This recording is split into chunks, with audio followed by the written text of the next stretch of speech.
Hello, Bacho. Let's see this question. The question says a flywheel rotating at the rate of 120 rpm slows down at a constant rate of 2 radian per second square.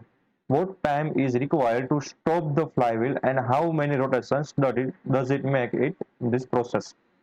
तो एक flywheel है वो rotate कर रहा है 120 RPM से and उसको decelerate किया जा रहा है कांस्टेंट एंगुलर एक्सेलरेशन 2 रेडियन पर सेकंड पर से। तो हमें बताना है कि उसको कंप्लीटली स्टॉप करने के लिए कितना टाइम लगेगा एंड उसकी इस प्रोसेस के दरमियान कितना वो रिवॉल्व कर चुका होगा। ठीक है, नंबर ऑफ रोटेशन क्या होगा हमें बताना है। तो हम इस प्रॉब्लम में जो कि कॉन्सेप्ट यूज करेंगे वो होगा इक्वेशन ऑफ मोशन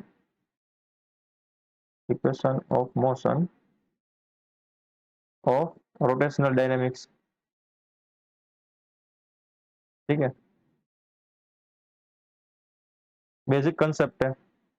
तो हमें पहले फाइंड करना है कि टाइम इसको स्टॉप करने में कितना लगेगा। तो यहाँ पर लिख देता हूँ गिवन जो अल्फा है वो हमारे पास है 2 रेडियन पर सेकंड स्क्वायर।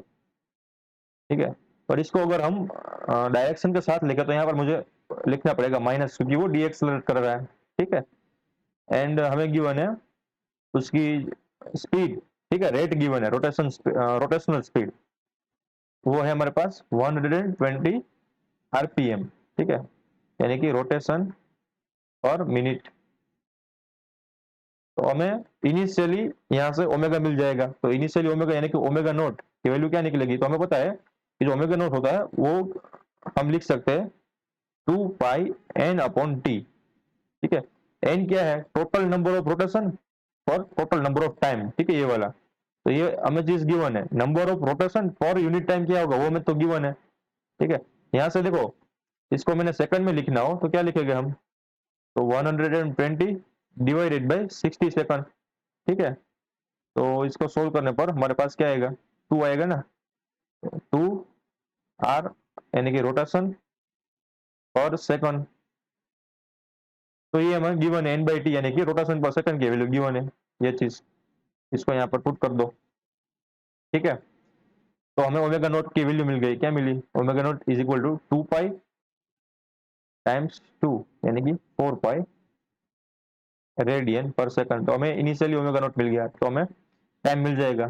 तो कौन सा वाला फॉर्मूला हम यूज कर सकते हैं टाइम के लिए जिसमें इनिशियली ओमेगा हो, टाइम भी हो एंड एक्सेलरेशन भी हो। तो हम फर्स्ट फॉर्मूला यूज करने वाले। ठीक है, फर्स्ट वाला formula omega is equal to omega naught plus alpha T, ये जनरल फॉर्मूला है। तो यहाँ पर सारी वैल्यू पुट कर दो। तो जो फाइनल ओमेगा है वो भी हमारे पास है ना, जीरो बन रहा है। यहाँ पर लिख देता हूँ omega final is equal to zero. ये भी गिवन है क्योंकि स्टॉप करवाना है। तो यहाँ पर क्या आएगा, ओमेगा फाइनल आएगा ना। तो ओमेगा फाइनल हमारे पास जीरो है। ओमेगा इनिशियल क्या था, ओमेगा इनिशियल था 4 पाई। तो यहाँ पर आएगा 4 पाई। अल्फा क्या है, अल्फा है -2। ओके, तो यहाँ पर आएगा -2 टाइम्स टी। तो यहाँ से टी की वैल्यू आ गई। कंप्लीटली स्टॉप करने के लिए 2 पाई सेकंड चाहिए। ठीक है, अब हमें कितने रोटेशन वो ट्रैवल करेगा यानी कि कितने रोटेशन वो कंप्लीट करेगा after applying the angular acceleration, D acceleration. तो उसके लिए हम फॉर्मूला यूज करने वाले हैं, वो होगा ये थर्ड वन। तो हमें पता है omega square minus omega naught square यानी कि ओमेगा फाइनल का स्क्वायर माइनस ओमेगा इनिशियल का square is equal to 2 alpha theta. ठीक है, तो पहले हम थीटा फाइंड कर लेंगे, बाद में हम rotation number of rotation find कर लेंगे। राइट, तो ओमेगा फाइनल क्या होगा इस केस में, जीरो का स्क्वायर होगा। ओमेगा इनिशियल का स्क्वायर क्या था, ओमेगा इनिशियल हमारे पास 4 पाई है। तो यहाँ पर आएगा 4 पाई का स्क्वायर। ठीक है, यानी कि 16 pi square is equal to -2 times alpha. Alpha की वैल्यू है -2। ठीक है ना, इसलिए मैंने माइनस लिख दिया यहाँ पर थीटा। तो थीटा की वैल्यू आ गई यहाँ से 16 पाई स्क्वायर डिवाइडेड बाई 4 यानी कि 4 पाई स्क्वायर रेडियन। ठीक है, तो अब हमें पता है कि थीटा में से नंबर ऑफ रोटेशन कैसे फाइंड आउट करते हैं। तो हमें पता है कि जब भी कोई चीज 2 पाई रोटेशन यानी कि 2 पाई रेडियन कवर करती है, ट्रैवल करती है, तो नंबर ऑफ रिवॉल्व करती है वो है 1।